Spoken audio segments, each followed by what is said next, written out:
Advocate Razzak, কি শুনছিলেন দুজনের বক্তব্য?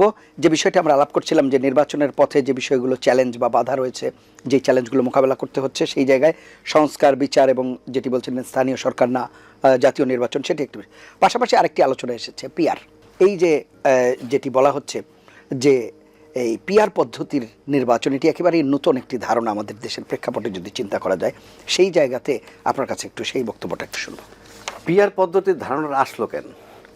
অনেকেই বলে যে এই উপমহাদেশে এটা নাই। ইয়েস, আমি এগ্রি করি, এই উপমহাদেশে নাই, কিন্তু এই উপমহাদেশে আমাদের মতো পিকুলিয়ার সরকারও তো নাই। অর্ধেক আওয়ামী লীগ, অর্ধেক ইউনুস, এই সরকার আছে কোথাও? যেহেতু দেশটা পিকুলিয়ার, আমাদের দেশের সরকারটা পিকুলিয়ার, আপনাকে কিন্তু চিন্তা করতে হবে আপনার দেশের পরিস্থিতি অনুযায়ী। আপনি এইখানে বসে যখন কি বলে আমেরিকার কথা, সিঙ্গাপুরের কথা চিন্তা করেন, বোকার স্বর্গে বাস করি আমরা। আমার দেশটা তো সেরকম না। সুতরাং আমার দেশের এখন যে পলিটিক্যাল সিনারিও যেভাবে আছে, তার সাথে যেটা অ্যাপ্লিকেবল সেইটা অ্যাপ্লাই করা উচিত। এখন সে কারণে পিআর পদ্ধতি কেউ কেউ চায়। কেন চায়? চাওয়া না চাওয়া, করা না করেন তাদের ব্যাপার, আমাদের না। আমরা মতামত দিচ্ছি। আচ্ছা, আপনি যদি নির্বাচন করেন তাহলে আপনার একটা শক্ত বিরোধী দল লাগবে না? যদি ভালোভাবে গণতান্ত্রিক চর্চা করেন। আওয়ামী লীগ সরকার যে ছিল, কোনো বিরোধী দল ছিল? ছিল না। ছিল জাতীয় পার্টি, ছিল, ওই তো জাতীয় পার্টি, শক্ত বিরোধী দল তো না। আচ্ছা, আওয়ামী লীগে তৈরি করেছে। আচ্ছা, তাহলে আজকে যদি নির্বাচন হয়, যে দলটাই ক্ষমতায় যাক, শক্ত বিরোধী দল কি হবে? নাই। এখন আসেন, আপনি শক্ত বিরোধী দল যদি না থাকে, তৈরি করার দায়িত্ব কি বিএনপির? আমি তো বিএনপির নামই উচ্চারণ করিনি। আমি বলছি ক্ষমতায় যেই যাক, তার শক্ত বিরোধী দলটাকে। আর শক্ত বিরোধী দল যদি না থাকে, তাইলে তারে আমরা কিভাবে পাবো সরকার হিসাবে? আগের যে ক্ষমতায় ছিল, সে তো শক্ত বিরোধী দল তার ছিল না।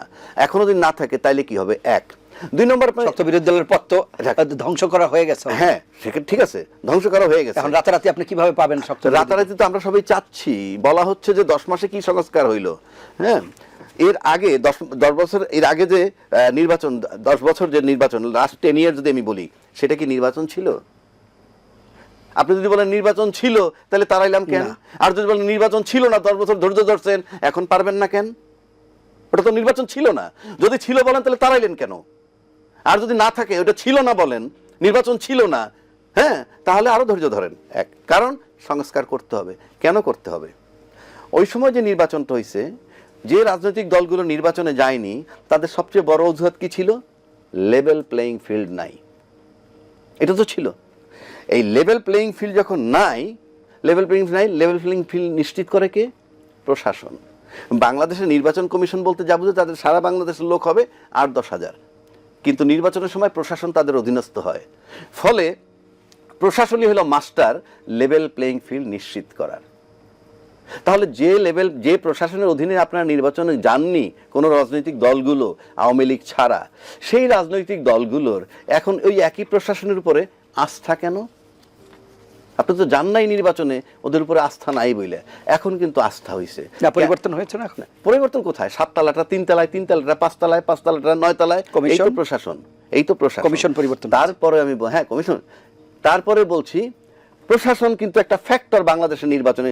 গল্প আপনি যতই করেন, কারণ আমাকে বানাইয়া বলতে হবে না কারো, কারণ আমি নির্বাচনগুলো দেখছি।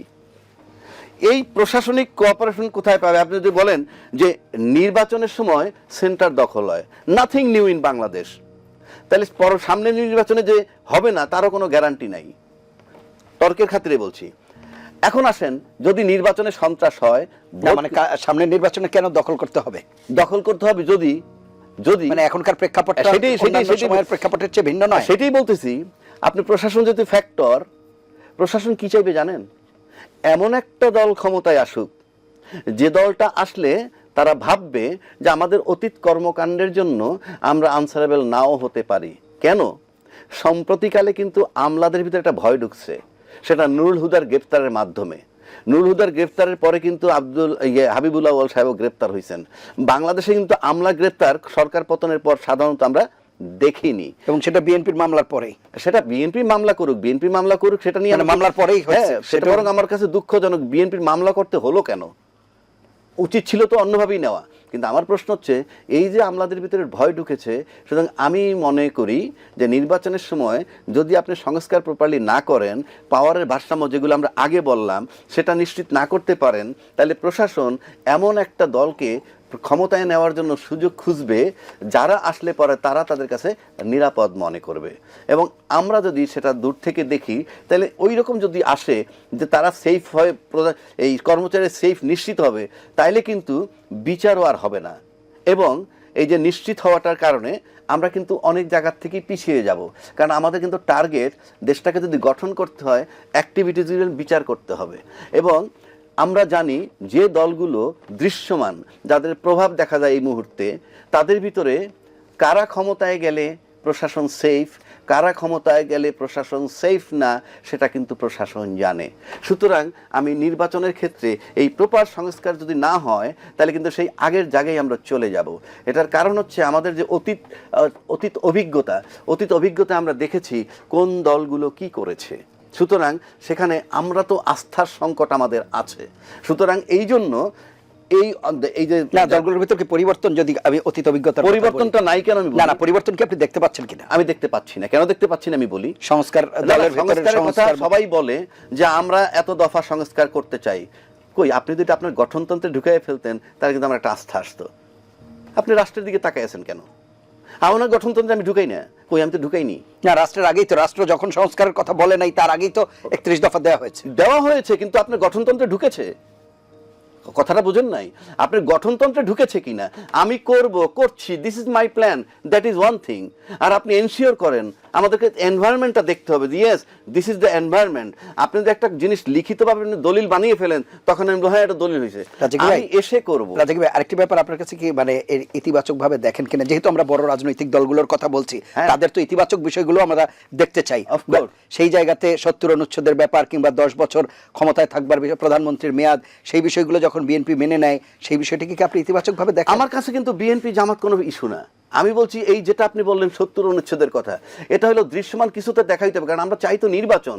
কিছু কেন, এখানে তো আমরা হ্যাঁ ওটা ঠিক আছে, প্রায় 89% মতো বিএনপি মেনে নিয়েছে, তো এটা কিছু হলো? 89% যদি মেনে নিয়ে থাকে আর 11% বাকি রয়েছে, এই তো। আর সব বিএনপি কে মানতে হবে? রাখেন, আর 11 বিএনপি মানার বিষয় না তো, আর 11%-এর মধ্যে রয়েছে কি দেখেন না, সেটা হলো আরপি পদ্ধতি, পিআর পদ্ধতি। আরে পিআর পদ্ধতি রয়েছে এর ভিতরে, স্থানীয় নির্বাচন আগে না পরে সেটা রয়েছে। পিআর পদ্ধতি তো ছিল না ঐকমত্য কমিশন। না এখন নতুন এই ইস্যুগুলো তো রয়ে গেছে, এগুলো তো সবচেয়ে বড় ইস্যু, এইগুলোই তো সবচেয়ে বড় ইস্যু। আপনার পিআর সিস্টেম বলেন, আরপি সিস্টেম ইস্যু, তারপরে পাওয়ারের ভারসাম্য ইস্যু, 70,000 ইলেকট্রাল ভোট হবে নাকি সংসদ সদস্যরা করবে নাকি আনুপাতিক হারে সিট পাবে, অল দিস আর ইস্যুস। এটা তো ভাইটাল ইস্যু। মানে পিআর পদ্ধতি কেন জরুরি বলে মনে করছেন? এইবার আসেন, আমি রাজনৈতিক দলটা কি মনে করে সেটা না, আমার যেহেতু একটা শক্ত বিরোধী দল দরকার, নাম্বার 1।